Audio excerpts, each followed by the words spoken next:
হত্যা করেছে এবং মিলনে হত্যা যারা ইন্ধন দিয়েছে তারাই মিলনের হত্যাকারীদেরকে বাঁচিয়ে নিয়ে গেছে,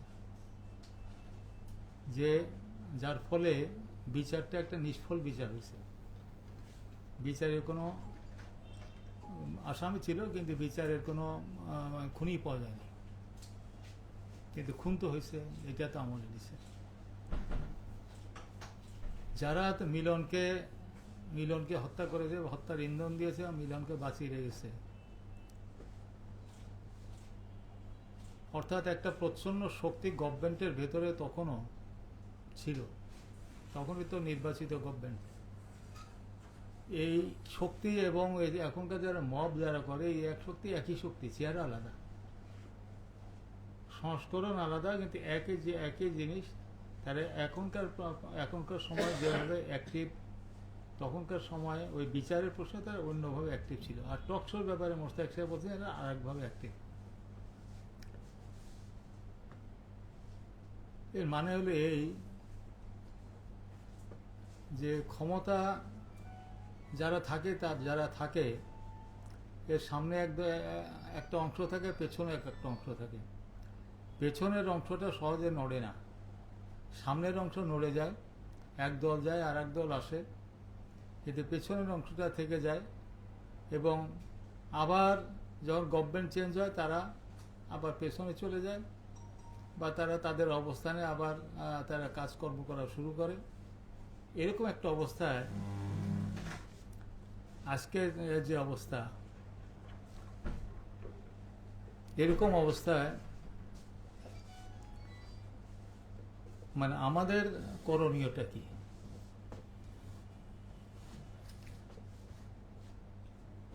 যুদ্ধ হলো ৭১-এ যুদ্ধের পরে বঙ্গবন্ধু নেতা হলেন,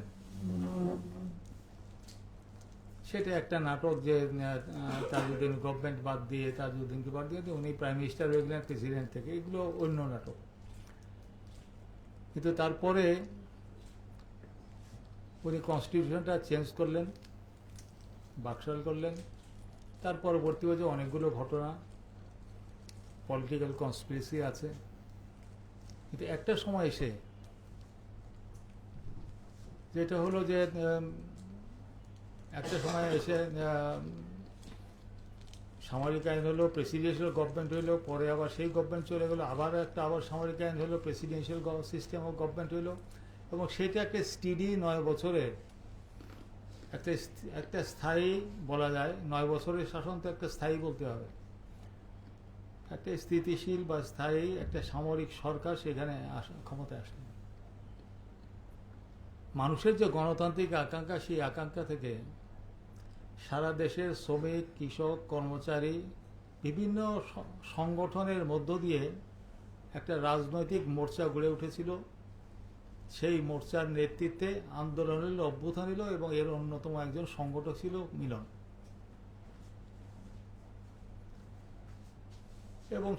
এবং সেজন্য তাকে উইথ ডিসিশনই তাকে হত্যা করা হয়েছিল।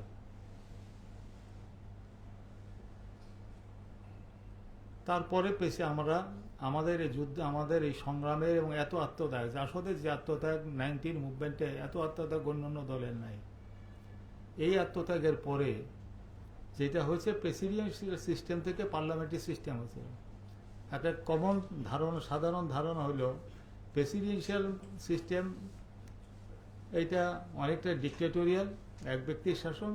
পার্লামেন্টারি সিস্টেম হলে পার্লামেন্টের অনেক লোকের শাসন, অনেকগুলো পার্লামেন্টারি মেম্বার আছে, এটা ভালো। আমরা যারা ব্রিটিশের থেকে আসছি, আমরা এটাকে ভালো করে জানি, কাজে পার্লামেন্টারি সিস্টেম এটা আমাদের তিন জোটের রূপরেখার ভেতরে ছিল, সেটা হয়েছে। কিন্তু এটা হওয়ার পরে যেটা হলো, সেটা একটা স্বাদ কিন্তু 91 to 2001 আমরা পেয়েছি। এবং এখন পর্যন্ত সমাজে যে গণতন্ত্রের যে রেস্টটুকু আছে সমাজে, পলিটিক্সে তো এখনো নাই। সমাজের যে গণতান্ত্রিক রেস্টটা আছে সেইটা হলো ওই 90-এর আন্দোলনের কারণে। ডাক্তার মিলনের আমরা স্মরণ করি এই ইয়েতে যে ও চলে যাওয়ার পরে রেস্টে কিন্তু এত বছর পরেও 35 বছর পরেও রেস্টটা আছে এখনো, যার কারণে আমরা তাকে সম্মান করছি, শ্রদ্ধা করছি এবং আবার গণতান্ত্রিক সংগ্রাম, মানুষের অধিকার কিভাবে পুনঃপ্রতিষ্ঠিত করা যায় সেটা নিয়ে আমরা ভাবছি। এবং এর ভেতরেও এখন যে অভ্যুত্থানটা হলো 24 তারিখে গত বছরে 24 সালে 24 আগস্টে যে অভ্যুত্থানটা হলো, সেই অভ্যুত্থানের পরে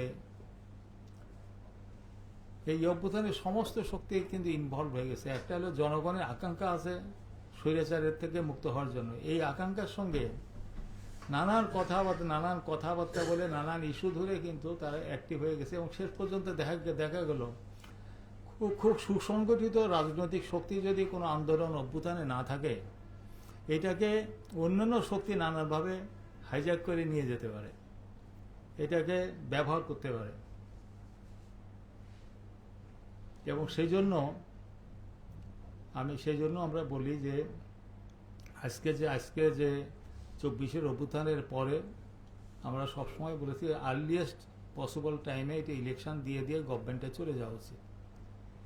কিন্তু বাস্তবে দেখা গেলে এর ভেতরে সংস্কারের কথা বলে এবং আরো কিছু কথাবার্তা বলে, কে বিপ্লবের কথা, সংস্কারের কথা নানান, কিন্তু এই মোড়কেই তারা আবার স্বাধীনতা পূর্বকালের যে শক্তি, যারা আমাদের জাতিত্ব বোধকে গ্রহণ করে নেই, স্বাধীনতা বিরোধী শক্তি, তারা এখানে কিভাবে পুনর্গঠিত হবে, পুনরুজ্জীবিত হবে, নতুন মোড়কে তারা এখানে দেশটা শাসন করবে এবং জিওপলিটিক্যালি তারা এই দেশের মানুষের স্বার্থে না, অন্য দেশের স্বার্থে তারা কাজ করে, সেই ষড়যন্ত্র এবং চক্রান্ত তারা শুরু করেছে। আমাদেরকে এ বিষয়ে আজকে বলি, এই অভ্যুত্থানের পরে আমাদেরকে এ ব্যাপারে সজাগ থাকার বিষয় আছে। আমরা সবাই জানি যে গভর্নমেন্টের বিভিন্ন দীর্ঘ আলোচনার মধ্যে দিয়ে বিভিন্ন পলিটিক্যাল পার্টি একটা গোজামিলের গণপরিষদ নির্বাচনিত গণভোটের ওনারা এই জাতীয় ইলেকশনের সাথে করছেন। তো এইটা পুরোপুরি গোজামিল, এটা কিভাবে বাস্তবায়ন হবে সেটাও তারা বলতে পারবে না এবং এখনো দেশের মানুষ বুঝে না। যারা সমঝদার মানুষ পলিটিক্সে, তারাও বুঝে না এইটা আর ইয়েস নো কি করে হবে। এদেশের মানুষ কিন্তু ইয়েস নো ভোট দিছে, ইয়ের সময় দিছে, জিয়ার সময় দিছে, এরপরে আমরা 90-এর পরে 90-এর পরে ইয়েস নো ভোট দিছে। কিন্তু এই ইয়েস নো ভোট তো বোঝা যাচ্ছে না, এত গোদামে। আমরা দেশের মানুষ একটা বিপদে আছে। এই বিপদের থেকে বের হওয়ার পথ আমরা মনে করি যে বের হওয়ার পথে আর একটা আন্দোলন করা। সেই আন্দোলনের জন্য কিন্তু সবাই অর্গানাইজ না। এটা নির্বাচনের মাধ্যমে এনাদেরকে বিদায় করে দিয়ে পলিটিক্যাল প্রসেসটা, রাজনৈতিক প্রক্রিয়াটা শুরু হওয়া দরকার এবং যাতে একটা জবাবদিহিমূলক শাসন একটা কায়েম হলে, যাতে মানুষ কার কাছে কাকে অভিযোগ করতে পারে, কার কাছে দাবি করতে পারে, কাকে সংশোধন করতে পারে, কার বিরুদ্ধে আন্দোলন করতে পারে, কার পক্ষে আন্দোলন, সেই জায়গাটা তার নির্দিষ্ট হয়। এখন একটা অভ্যুত্থানের মাধ্যমে একটা কনস্টিটিউশনাল সাংবিধানিক ধারাবাহিকতার মধ্য দিয়ে একটা গভর্নমেন্ট আসছে। এই গভর্নমেন্টটাকে আমাদেরকে এখন দীর্ঘদিনের রাজনৈতিক যেটুকু সমঝোতা হয়েছে, আমরা বরাবরই বলেছি যে ন্যূনতম সমঝোতার ভিত্তিতে ইলেকশনটা করে ফেলো। কিন্তু এনাদের মনে হয়তো ভিন্ন কিছু ছিল, অথবা তারা আসলে বোঝেন নাই। তবে এর ভেতরে আমার মনে হয় দুটোই আছে, একটা কিছু বোঝেন নাই, আর একটা হলে মতলব বাজলোক এখানে ইনভলভ আছে, একটা এখানে সম্পৃক্ত আছে। তারা তাদের মতলব হাসিল করার জন্য তারা নানান রকম তার এজেন্ডা নিয়ে তারা কাজ করছে। এবং আজকের এই যে বাউলদের উপরে হামলা করা, হিন্দু বাড়িতে হামলা করা, তারপরে নানান জায়গায় মবকে ইনস্টিগেট করে দেওয়া, এ সবগুলো বিভিন্ন পরিকল্পনার অংশ।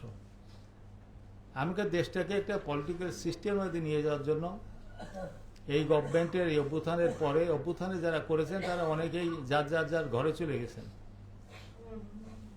ইনুস সাহেব এখন আছেন, উনি আসছিলেন দেবদূত হিসাবে, এখন যাতে অন্তত ভালো মানুষ হিসাবে বিদায় হতে পারেন, আমরা ওইটুকুই চাই। ওনাকে নিন্দিত করে আমরা এখানে যাইতে না, ওনাকে বিদায় করতে চাই না। দেশের মানুষ ওনাকে ভালো মানুষ হিসাবে বিদায় হন, দেশের যে যাতে যদি উনি দেশে একটা নির্বাচিত সরকার দিয়ে যেতে পারেন। আরেকটা কথা আপনাদের প্রাসঙ্গিক এখনো বলি, সেটা হলো যে চিটাগাং পোর্টে 2টা টার্মিনাল দিয়ে দেওয়া হয়েছে। এটা খুব আলোচনা হচ্ছে, এখন খুব হট ইস্যু আলোচনা হচ্ছে। 2টা টার্মিনাল অলরেডি দিয়ে দিয়েছে খুব তাড়াতাড়ি ডিসিশন করে। এইটা কম্পিটিটিভ বিডিংয়ের জন্য যে প্রসিডিওর অনুসরণ করতে হয় সেসব প্রসিডিওর ওনারা অনুসরণ করেন নাই, ওরা খুব তাড়াতাড়ি 2টাকে দিয়ে দিচ্ছেন। তবে একটা ভাগ্য ভালো যে একটা রিট হয়েছে, এবং রিট হওয়ার পর অন্যান্যগুলো দেওয়ার ব্যাপারে এটা স্থগিতাদের একটা শোকজ হয়েছে। আমার কথা হলো, পোর্ট ম্যানেজমেন্ট যদি দেশে স্টেবিলিটি থাকে, কোনো নির্দিষ্ট জায়গায় বড় রকমের দুর্নীতি থাকে, এটা প্রাইভেট এন্টারপ্রাইজকে দিয়ে দেওয়া, দেশি বা বিদেশি, সেটা হতেই পারে। কিন্তু চিটাগাং পোর্ট খুব সেন্সিটিভ, খুব স্পর্শকাতর এলাকা। বিশেষ করে এই মুহূর্তে যখন আমাদের দক্ষিণ পূর্বাঞ্চলের সীমান্ত অঞ্চল আমাদের খুব অস্বাভাবিক অবস্থায় আছে, কাজে সেই এইরকম সময়ে চিটাগাং পোর্ট সংক্রান্ত যে কোনো সিদ্ধান্ত আমাদের স্বাধীনতা, সার্বভৌমত্ব এবং নিরাপত্তার সাথে সম্পর্কিত। স্বাধীনতা, সার্বভৌমত্ব, নিরাপত্তার সঙ্গে সম্পর্কিত স্পর্শকাতর বিষয়ে কোনো অনির্বাচিত সরকারের সিদ্ধান্তে যাওয়ার কোনো অধিকার নাই, এবং এটা অযৌক্তিক। এবং ইউনূস সাহেব, দয়া করে আপনি এখান থেকে সরে যান। কোনো বিষয়ে বাড়াবাড়ি যদি উনি করেন, তাহলে সেটার বিরুদ্ধে এখন তো শ্রমিকরা, সাধারণ মানুষরা এলাকায় বিভিন্ন জায়গায় ছাত্র শ্রমিকরা নামছে, এটা ন্যাশনাল ইস্যু হয়ে যাবে। এই জন্য যে এটা আমাদের জাতীয় নিরাপত্তা, জাতীয় স্বাধীনতা এবং সার্বভৌমত্বের সাথে গুরুত্বপূর্ণভাবে সম্পর্কিত। ওদিকে এটা কি উদ্বাস্তু বলে না, কি বলে ওটা, রোহিঙ্গারা রয়েছে এত। বার্মা বর্ডারের আমাদের চরম অস্থিরতা, বার্মার ইন্টারনাল প্রবলেম এখন আমাদের ঘাড়ের উপর এসে পড়ছে। আভ্যন্তরীণ যে বিভেদ এবং মারামারি এবং যে যুদ্ধ হচ্ছে, যে যুদ্ধের জের কিন্তু আমাদের ঘাড়ের উপরে আছে। এই ধরনের একটা অস্থির, একটা অস্বাভাবিক সীমান্ত যেখানে রয়েছে, এবং সেই জায়গায় তার পাশাপাশি আমাদের এই পোর্ট বিষয়ে বিদেশিদের সঙ্গে কোনো ডিল করার কোনো নেই, কোনো সুযোগ নেই। এটা পারমিশন দেওয়াই যেতে পারে না। এবং যদি করে তাহলে এটা ন্যাশনাল ইস্যু হয়ে যাবে। এটা ন্যাশনাল ইস্যু হবে, এবং এই গভর্নমেন্টকে, দেশের মানুষের এই গভর্নমেন্টের বিরুদ্ধে শক্ত সিদ্ধান্ত নিতে বাধ্য হবে। আজকে মিলন দিবসে কথা বলতে গেলে একটা কথা, মিলন দিবস শুধু পালনের ব্যাপার না। 90-এর আন্দোলনের অভিজ্ঞতা, 24-এর আন্দোলনের অভিজ্ঞতা, এর সমস্ত অভিজ্ঞতা থেকে আমাদের ঠিক করতে হবে আমরা কিভাবে জিততে পারি। আজ পর্যন্ত 71 সালের পরে মানুষ কিন্তু জেতে নাই। অভ্যুত্থানে জয়লাভ করছে, অভ্যুত্থানে সরকার পরিবর্তন হয়েছে, কিন্তু মানুষ কিন্তু জয়লাভ করে নাই। পাওয়ার মানুষের কাছে যায় নাই। পাওয়ার আওয়ামী লীগের জাতীয় পার্টি থেকে গেছে বিএনপি কাছে আওয়ামী লীগেতে জামাত বিএনপির থেকে ওই মহিউদ্দিন ফখরুদ্দিনের হাত ঘুরে এইটা হয়েছে আওয়ামী লীগ 14 দল, তাই তো? পাবলিকের কাছে পাওয়ার যায় নাই। এবং বিএনপি, আওয়ামী লীগ, জাতীয় পার্টি, 14 দল, কেউ পাওয়ারটা পাবলিকের কাছে দেয় নাই।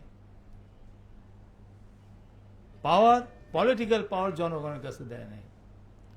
কাজে এখন হইল আমাদের একটা শেষ লড়াইয়ের ব্যাপার, শেষ আন্দোলন, শেষ অভ্যুত্থান বলেন, আমি বলি শেষ সংগ্রাম। অভ্যুত্থান হলে এমনি হয়ে যাবে, অভ্যুত্থান করার পরিকল্পনা করার দরকার নেই। সংগ্রাম করেন নির্দিষ্ট লক্ষ্যে, যে লক্ষ্যে মানুষ ক্ষমতাশীল হবে, মানুষ ক্ষমতাবান হবে এবং তা সে এ দেশের মালিক হবে। সংগ্রাম করছে, যুদ্ধ করছে, মালিক হয়ে গেছে অন্য। কাজে এইবারকার আমরা সেই লড়াই করব, সেই সংগ্রাম করব এবং সেই নির্বাচন করব, যে নির্বাচন মাধ্যমে আমরা দেশের মানুষদেরকে দেশের মালিক করব। এবং সেজন্য আমরা 29 তারিখে যে কনভেনশন, সেই কনভেনশনে আমাদের ঘোষণা দেব যে এবারে সংগ্রাম হবে দেশের জনগণের দেশ, জনতার সরকার, সেই সরকার নির্মাণের সংগ্রাম হবে। আমরা যদি সরকারে না যাই, আমরা ওটা করার জন্যই পার্লামেন্ট থেকে শুরু করে রাজপথে আমাদের সংগ্রাম চলবে। কাজে আমি বলবো এটা হতাশ হওয়ার সময় না, এটা হইল সংগ্রাম এবং সংগঠন, প্ল্যাটফর্ম, এগুলোকে পুনর্গঠন করবার হলো সংগ্রাম। আপনারা, আমি কথা না বাড়ে আপনাদেরকে সেই কনভেনশনে আমন্ত্রণ জানাচ্ছি। সবাই আসবেন, দলগতভাবে, ব্যক্তিগতভাবে, পেশাগতভাবে, এবং সেই সংগ্রাম এবং সেই নির্বাচনে বিজয় লাভের যে পথরেখা, সেই পথরেখার সূচনা করবেন। আপনাদের সেই সংগ্রামে আমন্ত্রণ জানিয়ে, কনভেনশনে যোগদানের আমন্ত্রণ জানিয়ে আমার বক্তব্য শেষ করছি। জয় বাংলা, জয় বাংলাদেশ। এবং আমি মিটিং